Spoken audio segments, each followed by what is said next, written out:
Welcome at Reveal, Episode 5 Homeless to Harvard. A true inspirational story of Elizabeth Lismore. She was graduated from Harvard University. So Harvard থেকে তো অনেকেই পাশ করেন. What is the difference there? এই ডিফারেন্সটা হচ্ছে তার early childhood, তার family bonding and so on.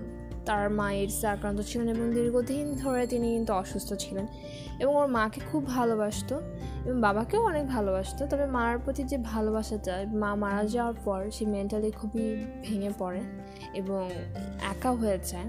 এরপর সে ধারণা করে সে আর লাইফে কিছুই করতে পারবে না এবং কিসের জন্য করবে, কার জন্য করবে, তার সব আশা তার মা নিয়ে গেছে.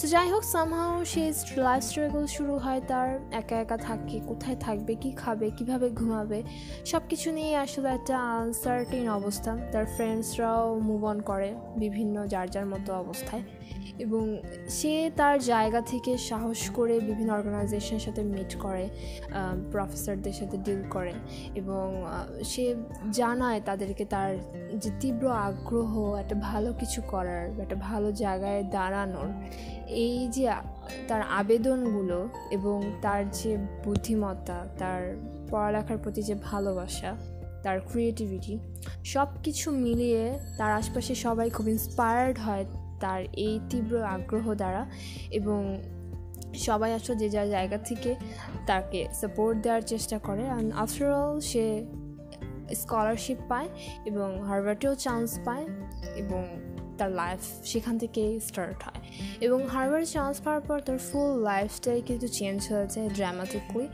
এবং সে এখন বর্তমানে আমেরিকাতে একজন পাবলিক স্পিকার. এই মুভিটা আপনি যদি দেখেন, পুরো সম্পূর্ণ একটা ট্রু স্টোরি এবং এলিজাবেথ তার নিজের লাইফে যে স্ট্রাগলটা করেছে সেটা কিন্তু সে তার বাস্তব জীবনে যতটা স্ট্রাগল করেছে সেটা কিন্তু ছবিতে অতটা তুলে ধরা সম্ভব না এবং সেটা কোনো ছবিতেই তুলে ধরা সম্ভব না. কিন্তু আপনি এই মুভিটি দেখলে বুঝতে পারবেন যে এই মুভিটাও আপনাকে যে পরিমাণ নাড়া দিবে, তার বাস্তব জীবন তাকে কতটা নাড়া দিয়েছে. এবং লাইফ আসলে কারোর জন্যই সহজ না. যারা বিভিন্ন জায়গায় ভর্তি হতে চায়, বিভিন্ন কিছু পেতে চায় লাইফে, প্রবলেমস থাকবেই, কিন্তু আমাদের এগিয়ে যেতে হবে, শক্ত করে ধরে ইচ্ছেটাকে আঁকড়ে ধরতে হবে, তাহলে হয়তো অবশ্যই পারা সম্ভব. তো আজকে পড়াশোনায় আশা করি মুভিটি অবশ্যই দেখবেন. মুভিটি খুব কম মানুষই দেখেছে আমার ধারণা মতে, কারণ 2003 সালে মুভিটা রিলিজ পায় এবং রেটিং তবে ভালো, 7.2 রেটিং IMDbতে, কারণ খুব ভালো একটা মুভি. যে দেখেছে সে অবশ্যই ইমপ্রেস হয়েছে, তার অবশ্যই ভালো লেগেছে. হয়তো আদার্স কোরিওগ্রাফি বা অন্যান্য দিক থেকে অনেকটা খারাপ হতে পারে, যে স্ক্রিন দেন লাইটিং, এই সব কিছু মিলিয়ে হয়তো খুব বেশি একটা ভালো না, খুব বেশি সুন্দর না দেখতে, কিন্তু অরিজিনাল এবং আউটডোরে শ্যুট করা মুভিটি এবং এখানে কোনো ল্যাকনেস খুব একটা পাবেন না. স্টোরিটা খুব বেশি একটা স্ট্রংলি তুলে ধরতে পারেনি, কারণ এখানে শুধু ফোকাস করা হয়েছে তার নিজের লাইফটাকে.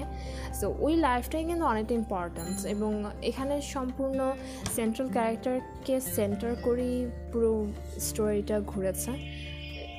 সো এখানে আসলে আর এক্সট্রা কোনো ক্যারেক্টার বা এক্সট্রা আর কিছুরই দরকার ছিল না, কারণ যতটুকু আমরা জানতে চাচ্ছি বা যতটুকু মুভিটার উদ্দেশ্য সেটা আমি মনে করি কমপ্লিট হয়েছে. তো আশা করি মুভিটা অবশ্যই দেখবেন. আর ভালো ভালো জিনিস দেখলে আমাদের মনও ভালো থাকবে এবং ভালো কিছু করার আগ্রহ জাগবে. সো আল্লাহ হাফেজ.